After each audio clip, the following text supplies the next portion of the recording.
Hello everyone, welcome back to my channel and I hope that you all are doing very well.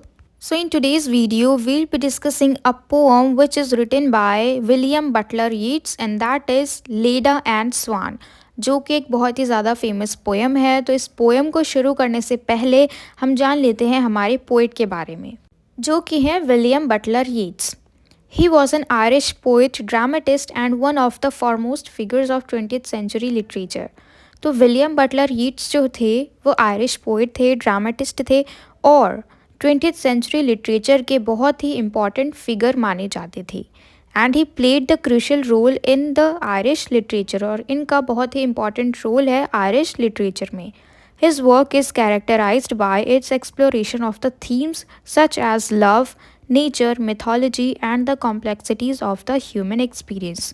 तो इनके जो भी works हैं वो ज़्यादातर किन किन चीज़ों के बारे में है, क्या क्या चीज़ों से डील करते हैं, क्या क्या थीम्स होते हैं, such as love, nature, mythology and complexities of human experience. तो ये सारे इनके थीम्स होते हैं, ठीक है, इनके वर्क्स में।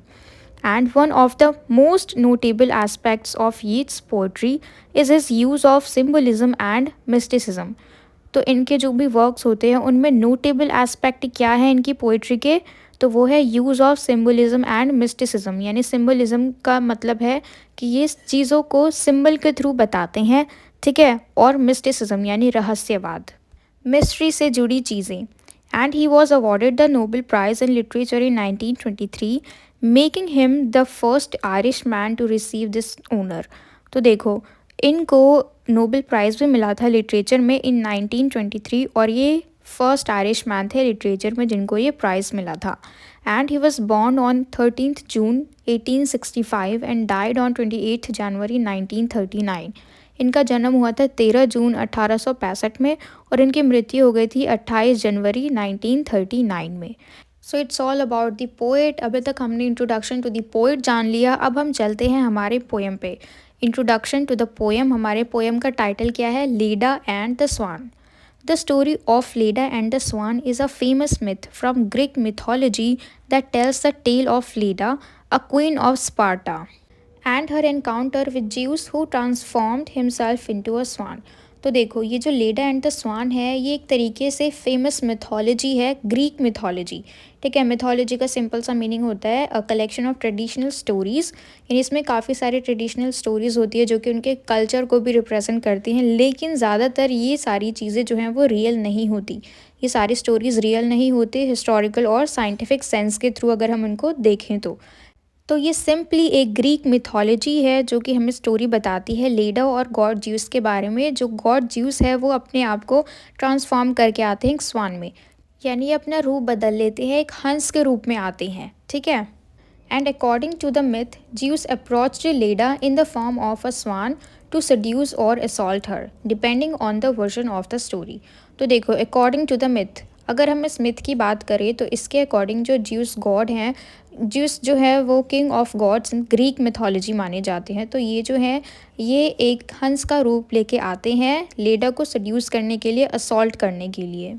And after the encounter, Leda laid 2 eggs, from which hatched 4 children: Castor, Pollux, Helen of Troy, and Clytemnestra. तो देखो, इनके एनकाउंटर के बाद, यानी in simple language, after they both got physically involved, जो लेडा है शी लेड 2 eggs, यानी इसने 2 अंडे दिए। This is just a mythology, ठीक है, ये एक मिथ है कि ऐसा हुआ और इन दोनों एग्स में से 4 बच्चे हुए, ठीक है। तो 2 जो हैं वो कैस्टर और पॉलक्स हैं और जो 2 हैं वो हैं हेलन ऑफ ट्रॉय एंड क्लाइटमनेस्ट्रा, यानी ये दोनों, ठीक है, यानी 2 सिबलिंग्स हुए, इस तरीके से इस मिथ में बताया जाता है। And the children are often considered to be mixed parentage, with Helen and Pollux being the offspring of Zeus, while Castor and Clytemnestra are said to be the children of Leda's husband, King Tyndareus. तो देखो, ऐसा माना जाता है कि जो ये चारों बच्चे हैं ये अलग अलग हैं, मतलब जो 2 बच्चे हैं वो किंग टिंडेरियस के हैं, यानी लेडा के खुद के हस्बैंड के हैं, और जो 2 बच्चे हैं वो जीवस के हैं। And this myth explores the themes of power, seduction, and the consequences of divine intervention in human affairs. तो इस पोएम के जो थीम्स अगर हम देखें तो वो क्या है, power, seduction and the consequences of divine intervention, यानी जिस तरीके से जो भगवान है वो ह्यूमन अफेयर्स में अपना एक तरीके से इंटरफेयर करना, ठीक है, ह्यूमन जो भी अफेयर्स होते हैं उसमें। And it has been a popular subject in art and literature symbolising the complex relationship between gods and mortals. तो ये जो सब्जेक्ट है ये लिटरेचर और आर्ट में एक पॉपुलर सब्जेक्ट है, और इसमें क्या सिम्बलाइज़ किया जाता है, complex relationship between gods and mortals. Mortals का मतलब है ह्यूमंस, तो यानी इन दोनों के रिलेशनशिप्स के बारे में बताया जाता है। तो ये था हमारा इंट्रोडक्शन टू द पोएम। ठीक है, we could have started directly this poem, लेकिन आपकी खुद की अंडरस्टैंडिंग के लिए, क्योंकि हमें बैकग्राउंड मालूम होना चाहिए ताकि ये पोएम अच्छे से समझ में आए, तो इसलिए हमने इसके इंट्रोडक्शन को अच्छी तरीके से समझ लिया। अब हम चलते हैं हमारे पोएम पे, लाइन बाय लाइन डिस्कस करते हैं। A sudden blow, the great wings beating still above the staggering girl, her thighs caressed by the dark webs। तो देखो इसमें क्या है कि शुरू में ही बताई जाती है इस मिथ में कि जो लेडा हैं, जो क्वीन है स्पार्टा की, वो मतलब नदी के किनारे नहा रही होती है, ठीक है। तो वहाँ पे एकदम सडन ब्लो होता है, एकदम अचानक से झटका आता है। कौन सा झटका, कि ये जो जीउस गॉड हैं उन्होंने अपने आप को ट्रांसफॉर्म कर लिया एक स्वान में, एक हंस में। तो वो अचानक से आके इसके ऊपर अटैक करते हैं। द ग्रेट विंग्स, यानी बहुत बड़े बड़े पंख हैं इसके, अचानक से आके इन्होंने अटैक कर दिया लेडा के ऊपर, और ये बिल्कुल मतलब लड़खड़ाने लग गई, बेचैन हो गई। And her thighs caressed by the dark webs. Webs का क्या मतलब है, जो पक्षियों के पंजे होते हैं वेब की तरह एक दूसरे से जुड़े हुए होते हैं, जो थोड़े इस तरीके से दिखते हैं। तो उन्होंने अपने पैरों से उसके थाइस को सहलाया, या फिर यहाँ पे कह सकते हैं, सहलाना तो नहीं, यहाँ पे कह सकते हैं कि उन्होंने अपने पैरों से, अपने वेब से उनके थाइस को कंट्रोल करने की कोशिश की। Her nape caught in his bill, he holds her helpless breast upon his breast. तो देखो, जो नेप का मतलब होता है गर्दन का पिछला हिस्सा, ठीक है। तो उन्होंने अपने चोंच से उसके गर्दन के पिछले हिस्से को पकड़ा। अब हम इमेजिन करेंगे ऐसा, तो बर्ड तो छोटा सा होता है, हंस छोटा होता है, लेकिन क्योंकि ये गॉड है तो अगर ये ट्रांसफॉर्म होके भी आएंगे तो ये विशाल सा ये हंस बन के आए हैं, बड़ा, ठीक है, ह्यूमन के आगे, मतलब ह्यूमन का साइज़ और बड़ा सा विशाल सा जो होता है ना, उस तरीके से यहाँ पे बताया गया है। तो उन्होंने अपने चोंच से उसके गर्दन को पकड़ा। ही holds her helpless breast upon his breast. तो ये था हमारा फर्स्ट स्टैंजा। तो इसमें हम पढ़ेंगे पोएम में कि किस तरीके से उन्होंने किया, ठीक है, जो भी सारी एक्टिविटीज़ है इसमें उस चीज़ को बताया गया है इस पोएम में। तो अब हम चलते हैं हमारे सेकेंड स्टैंजा पे।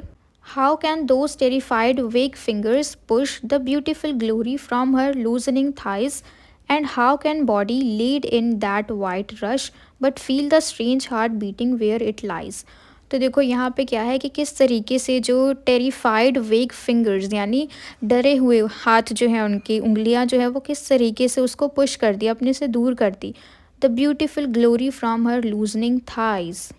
तो यहाँ पे इसको बहुत ज़्यादा हेल्पलेस दिखाया जा रहा है, जिसको कि स्वान के थ्रू सेक्सुअली असॉल्ट किया जा रहा है, और बिना रोके अब जो है, जो लेडा है वो मतलब हर कोशिश कर चुकी है उसको रोकने की। अब बिना रोके जो लेडा है वो स्वान को सेक्सुअली इंटिमिडेट होने देती है, और ऐसा भी माना जाता है कि यहाँ पे वो अब, क्योंकि वो कुछ नहीं कर सकती, तो वो उस चीज़ को एक्सेप्ट करती है, और यहाँ पे इसी के साथ फिर वो अपने सेक्सुअल डिज़ायर्स को भी फुलफ़िल करती है।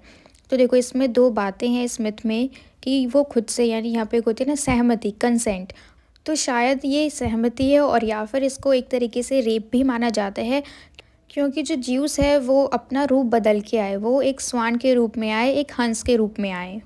And how can body laid in that white rush but feel the strange heart beating where it lies.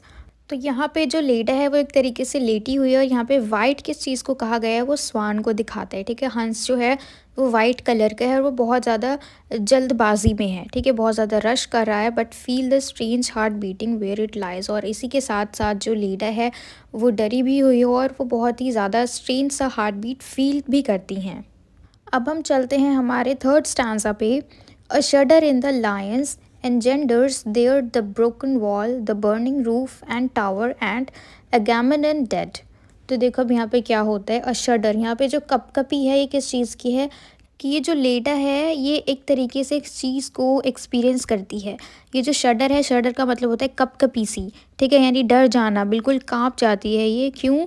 ये शायद क्योंकि शॉक हो जाती है और शायद इसलिए भी क्योंकि इस मोमेंट का अभी जो हो रहा है इनके साथ इसका गहरा असर पड़ता है, ठीक है? और यहाँ पे जो लायन बताया जा रहा है, ये लायन कोई शेर नहीं है सचमुच में। ये एक तरीके से महसूस करती है कि इस चीज़ को कि अब ये किसी को जन्म देने वाली है, ऐसा कुछ होने वाला है। और ये किस चीज़ का जन्म होगा? ये लायन जो है ये वर्ड काफ़ी सारी चीज़ों को सिंबलाइज़ करते हैं, जैसे स्ट्रेंथ, पावर, डेंजर, वायलेंस। अब किस चीज़ को ये जन्म देने वाली है? तो ये जन्म देने वाली है हेलेन को, हेलेन ऑफ ट्रॉय। क्योंकि हेलेन जो है इसी के ऊपर ट्रोजान वार भी शुरू हुआ था, जो कि बहुत ही बड़ा वार था। इसमें काफ़ी सारी चीज़ें तहस-नहस हो गई थी और इसीलिए यहाँ पे बताया गया है कि ये जो एनजेंडर है इसका मतलब ही है पैदा करना। तो अब ये समझ चुकी है इसी के साथ, इसी कँपकपी के साथ, इसी शडर के साथ कि कुछ ना कुछ तो बहुत बुरा होने वाला है।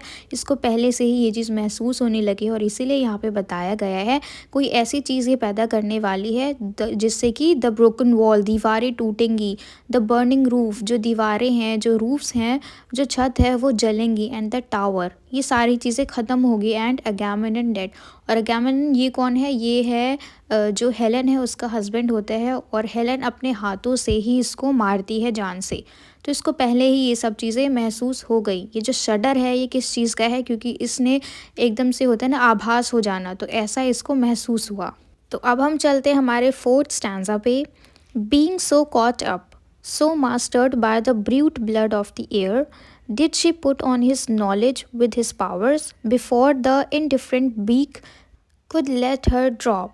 बीइंग सो कॉट अप, इसका क्या मतलब है कि इसको बहुत बुरी तरीके से पकड़ रखा है स्वान ने, बहुत टाइटली जकड़ रखा है। तो यहाँ पे ये दिखाया जा रहा है कि लॉस ऑफ कंट्रोल, यानी जो भी वो अपना फिज़िकल पावर यूज़ कर सकती थी, फिज़िकल स्ट्रेंथ यूज़ कर सकती थी उसको दूर करने के लिए, वो नहीं कर पाई। लॉस ऑफ कंट्रोल दिखाया जाता है इस लाइन से।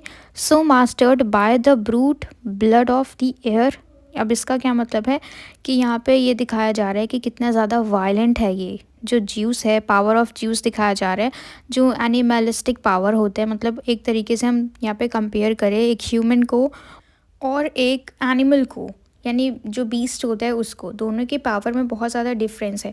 अब यहाँ पे ये जो एनिमल है, मतलब ये जो बर्ड बन के आए हैं, यहाँ पे हंस का रूप लेके आए हैं ज्यूस, तो एक तरीके से वो गॉड है और जो लीडर है वो सिर्फ एक ह्यूमन है, नॉर्मल, ठीक है? उसके पास कोई पावर्स नहीं है। तो उसके हिसाब से जो इनका एनिमलिस्टिक पावर है, यहाँ पे जो ब्रूटैलिटी है उस चीज़ को दिखाया गया है।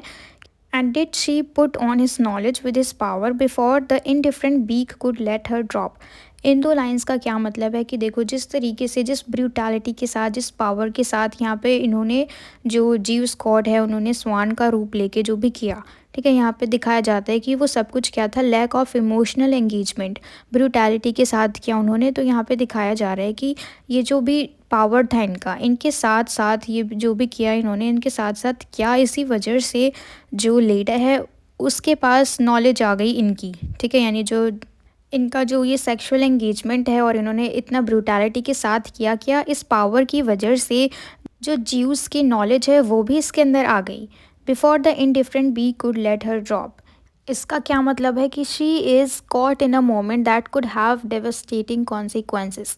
यानी देखो सब कुछ तो हो रहा है यहाँ पे, लेकिन ये आभास कर पा रही है कि इसके अंदर जो नॉलेज है वो सब कुछ आ गया, क्योंकि उसी नॉलेज की वजह से ये जो शडर था, ये जो कपकपी थी, वो इसको महसूस हुई कि अब तो पक्का कुछ गलत होने वाला है। यानी अब जो जन्म लेगा वो बिल्कुल तहस नहस करके रख देगा, ठीक है? अब कौन, किसने जन्म लिया? हेलन ने जन्म लिया इस सेक्शुअल एंगेजमेंट के बाद, ठीक है? इस सेक्सुअली इंटरकोर्स के बाद हेलेन ने जन्म लिया और उसकी वजह से जो ट्रोजान वार है वो हुआ। तो यानी ये सब कुछ इसको पता चल गया था, पहले ही आभास हो गया था। तो जो हमारे पोइट हैं वो इसीलिए कह रहे हैं कि did she put on his knowledge with his power. तो मतलब अब इसको आभास हुआ, इसीलिए जो पोइट है ऐसा कह रहे हैं कि क्या इस इंटरकोर्स के बाद जो डिवाइन पावर्स हैं ज्यूस की, वो सारी अब लेडा में भी आ गई, ठीक है? तो यही था हमारे इस पूरे पोएम में, जो कि 4 स्टांजास की पोएम थी। और मुझे पूरी उम्मीद है कि आप सबको अच्छे से क्लियर हो गया हो, क्योंकि हमने लाइन बाय लाइन अच्छे से डिस्कस किया इस पोएम को। और मुझे पूरी उम्मीद है कि आपको ये पोएम अच्छे से समझ में आया, सब कुछ क्लियर हो गया। And if so then please let me know in the comment box if you like this video and share it with your friends as well so that they can get help from it. And don't forget to subscribe my channel. Until we meet in the next video, keep learning.